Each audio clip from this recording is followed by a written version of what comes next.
dyan.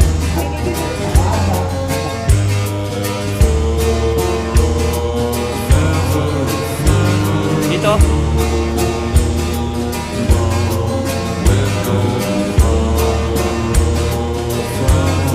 Kala ko wala siyang buntot. Si Lia. May buntot ka, Lia.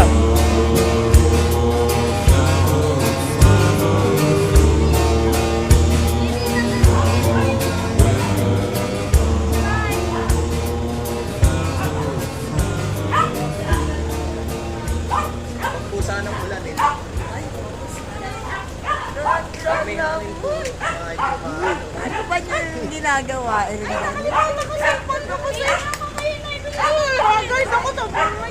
Si nanay na lang. Nanay na lang. Oh, sa dito. Oh, sa dito, nanay. Family ah.